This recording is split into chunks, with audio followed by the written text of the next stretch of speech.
Hello.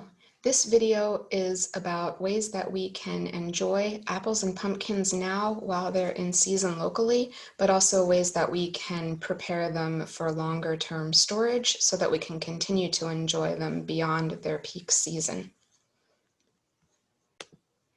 In this video, we will offer some recommendations for selecting and prepping your fruit, as well as suggestions for storing your fruit, both long-term and short-term, and we'll provide a few recipes to consider that you can enjoy both now and later.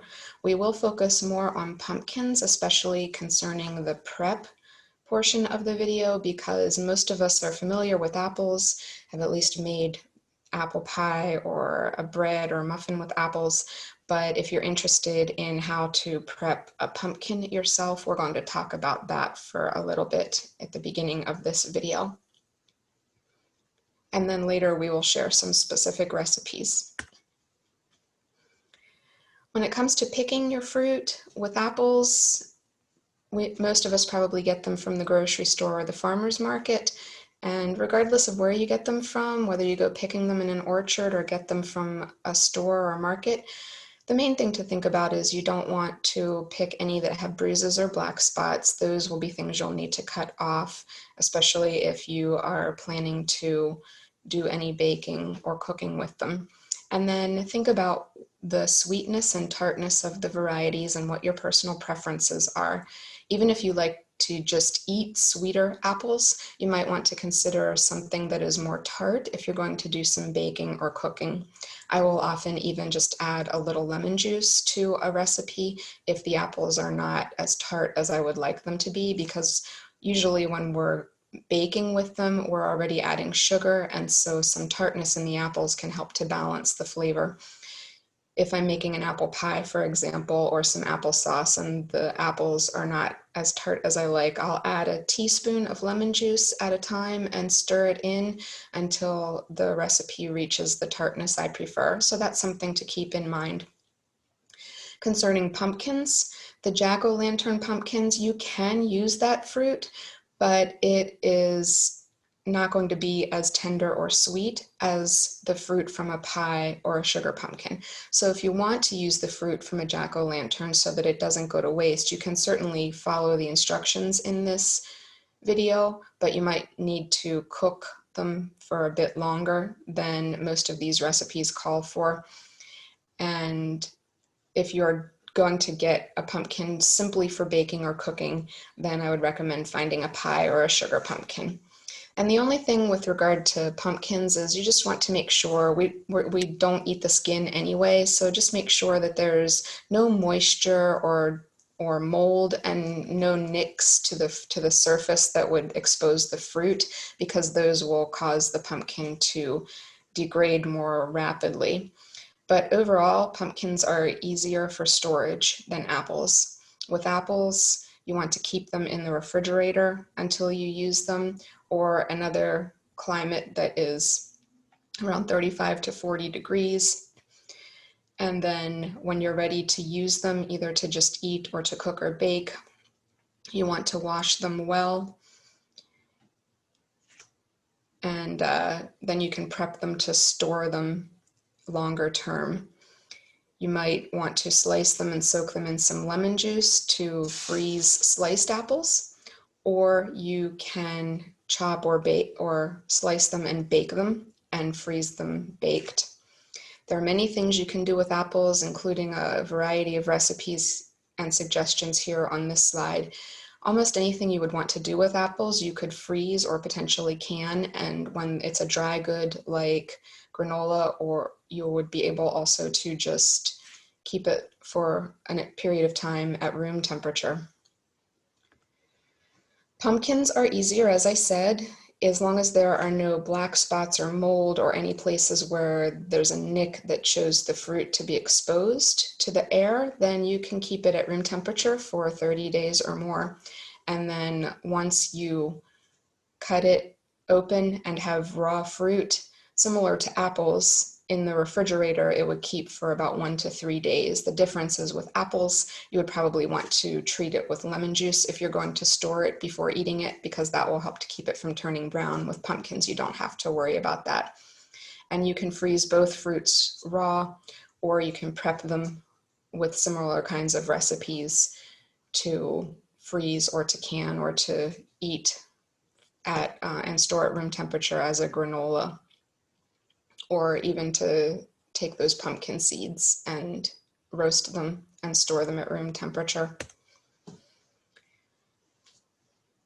Apples aren't that difficult to prep.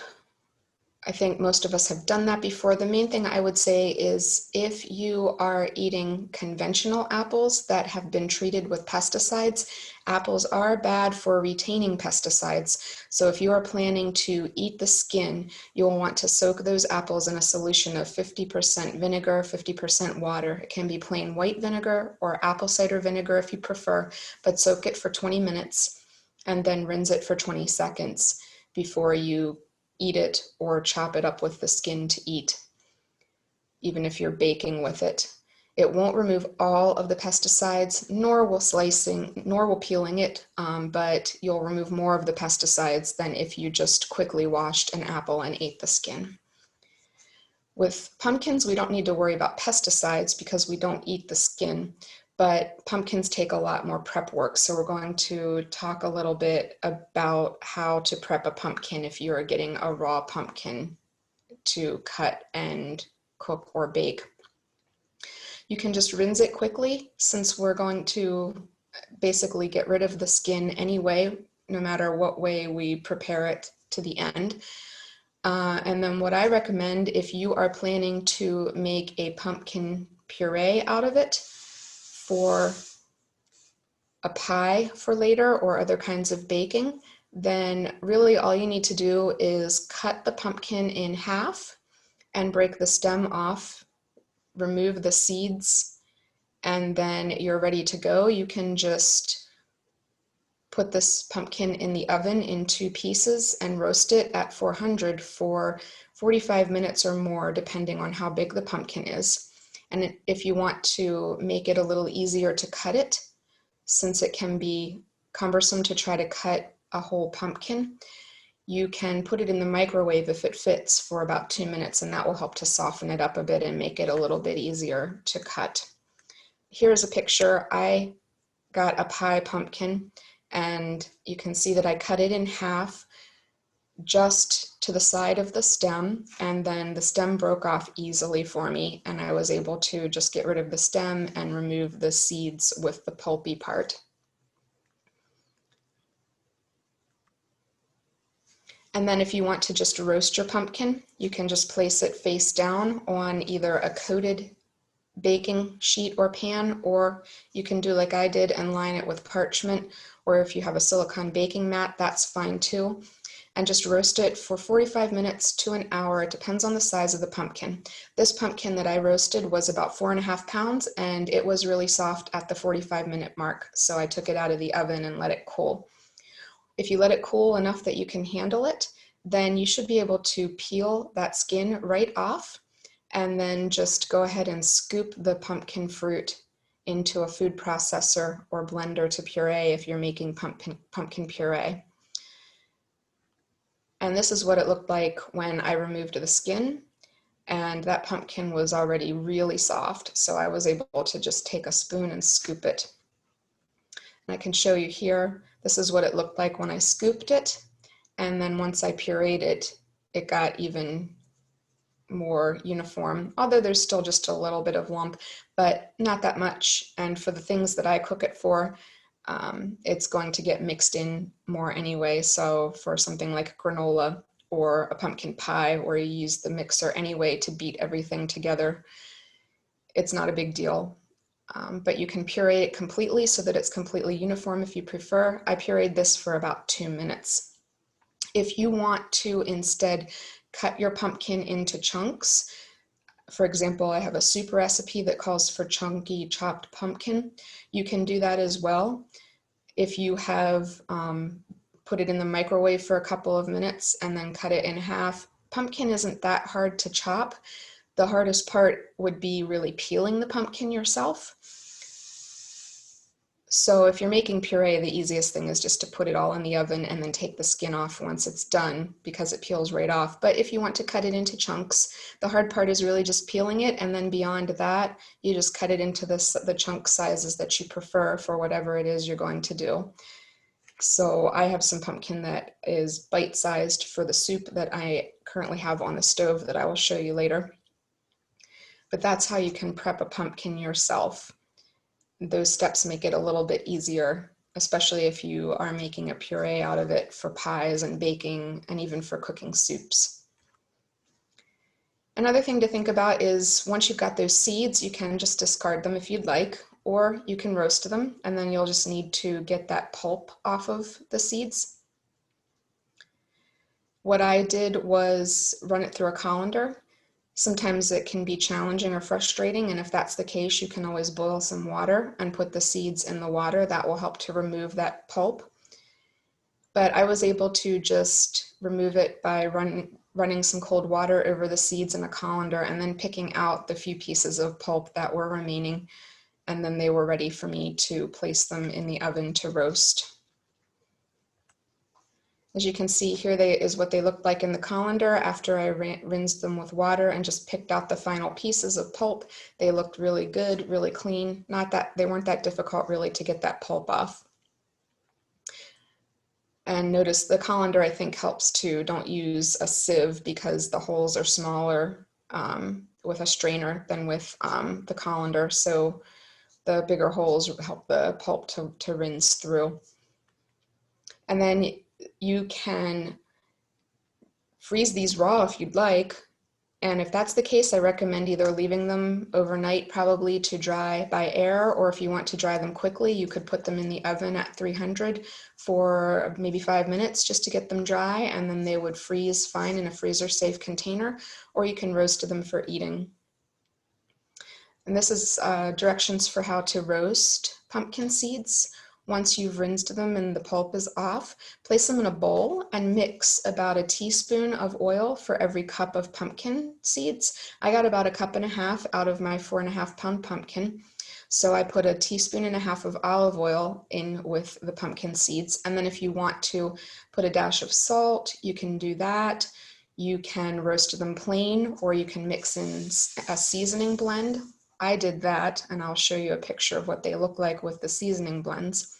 But basically, once you've mixed in the oil, if you want to add any salt or any seasonings, you can mix those in and then place them on the sheet, either a coated sheet or one that is lined with parchment or silicone. Here I've added 1 teaspoon of chili powder, a little less actually, about 3/4 teaspoon, because I got 1.5 cups of seeds, all things totaled. But here, if you had 1 cup of seeds, you might add 1 teaspoon of chili powder like I did to the seeds on the left, or I used curry powder with the seeds on the right. Any seasoning blend you like would work if you're interested in having it as a snack. A ranch type flavor would be good, whatever it is that you like to eat.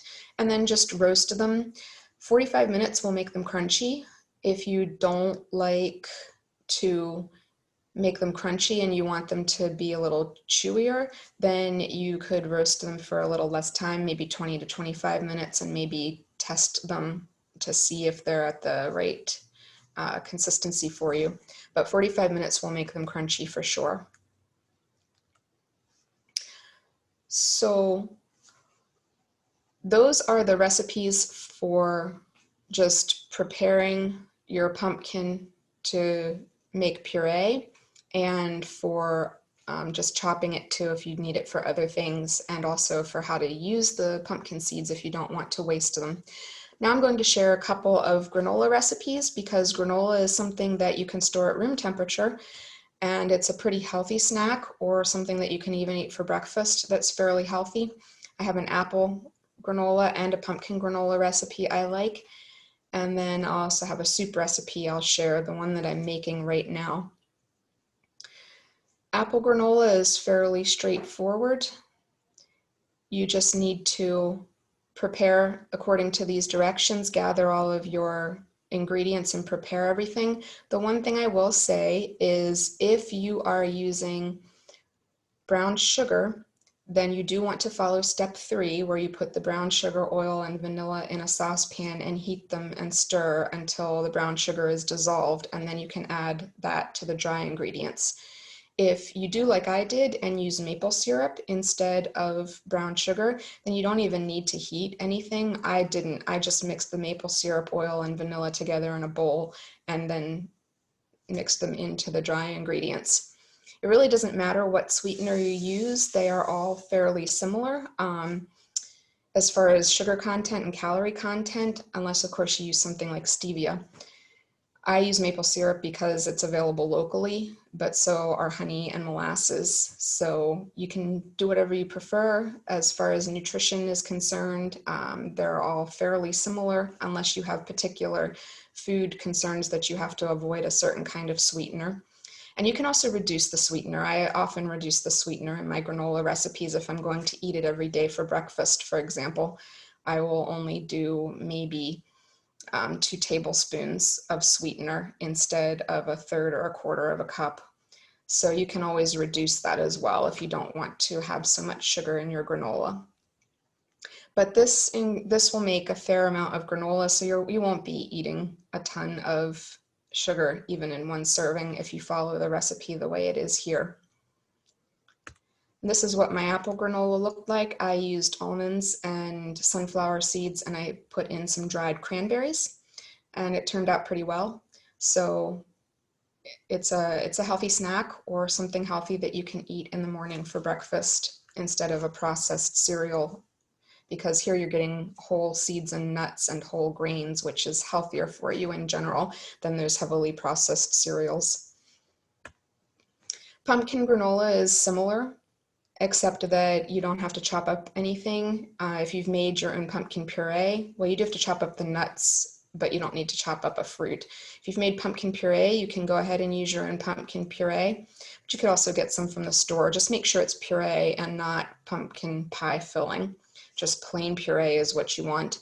I used the puree that I made with that pie pumpkin, and I just basically mixed this. Do note that the apple granola bakes at 300 for 30 minutes to 40 minutes, and the pumpkin granola bakes at 350 for about the same amount of time, and it'll get just slightly browned.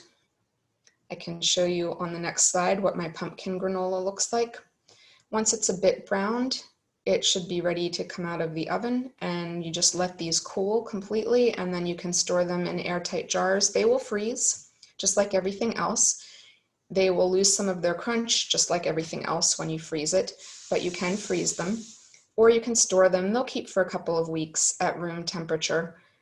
You could also put them in the fridge. They will probably lose a little bit of their crunch in the fridge as well, but not as much as they would lose in the freezer. And in the fridge as a compromise, then it's not going to lose as much crunch, but it's going to keep a little bit longer in the refrigerator than it will at room temperature.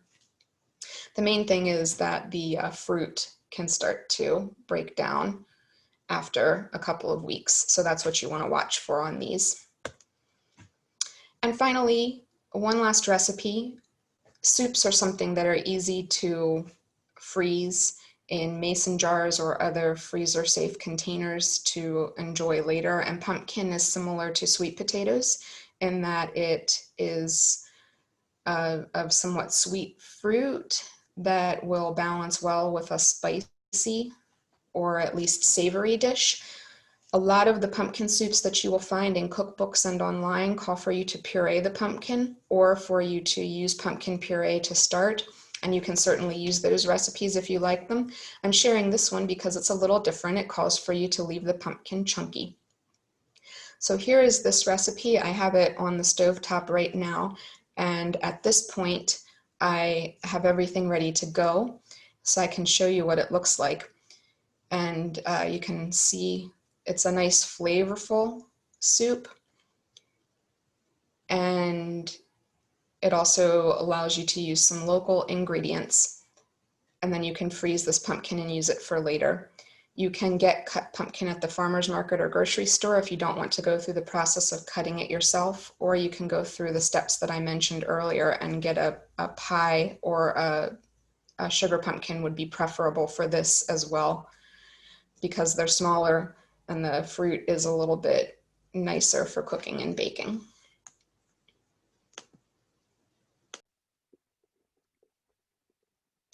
So here is the soup.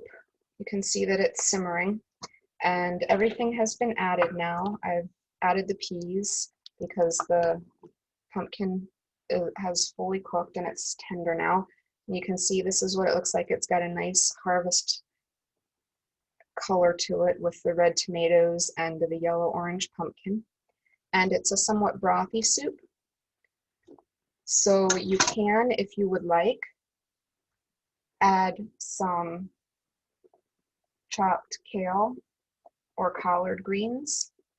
I can make this a little bit easier to see and take the screen off. So you can see that it's nice and chunky, but it's also got some broth to it, which gives you some room to be able to add some greens to it if you'd like.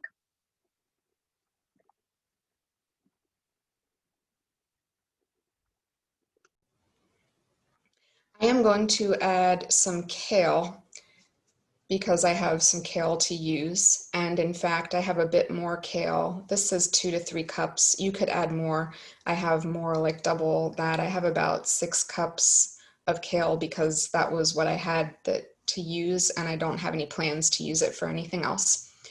So mine will have a bit more kale than the recipe variation might suggest here, but you could use any kind of green that you like: spinach, chard, collard greens, kale. It just gives it a bit more nutrition. And then this soup would go well by itself if you are vegetarian and use a vegetable stock. You could use a chicken stock if you'd like. You could serve it alongside some meat like roasted chicken, and then it's a pretty healthy vegetable option. And then you can freeze it and have it for later. Soup always freezes really well, and the flavors tend to develop more once you freeze them too. The only other thing I would say about this soup is if you are feeding people who don't like very sharp flavors, cumin can have a somewhat sharp flavor for some people. You could substitute coriander. That's a more sweet spice that is often found in similar dishes to cumin. So you might substitute coriander instead if you are afraid the cumin will be a bit too much for some people. And obviously you can add or skip the cayenne depending on your preference, and add black pepper to taste. But it's a nice flavorful soup, and because the pumpkin is somewhat sweet, it helps to balance out the savory and even spiciness of this soup. I can show you what the soup looks like now with the kale. So here's the soup with the kale. As you can see, it's still brothy, but now it's just a heartier soup because there's more to chew on. And because I like to make soups that are one dish meals, this will be great for me to just eat for a lunch or a dinner. And I don't need to have any meat. There's protein in the split peas, or if you use lentils, those would also offer some protein. So that's the soup. If you try it, I hope that you like it. I will be eating it, like I said, as a full meal because I don't really necessarily need to eat meat, and the peas will provide me with enough protein. This is what the pumpkin looked like before I added it, when it was just raw and chopped. I actually got some pumpkin raw chopped from the farmer's market since I already had another whole pumpkin that I roasted for puree. And I just cut it into smaller chunks than what they had provided. They had cut it probably for roasting or throwing into a pot to cook and make puree, but I wanted it to be in smaller bite-sized chunks. And it doesn't take that much effort to chop the pumpkin. It's really getting the skin off that's the hard part if you cut up your own raw pumpkin from the whole pumpkin. And finally, I haven't shared a lot of recipes in this video because there are just so many out there. You can get cookbooks from the library, you can find things online, you might have friends or family who have recipes to share. The main thing is to know what you like and find recipes for foods that you do like. You can also experiment if you want.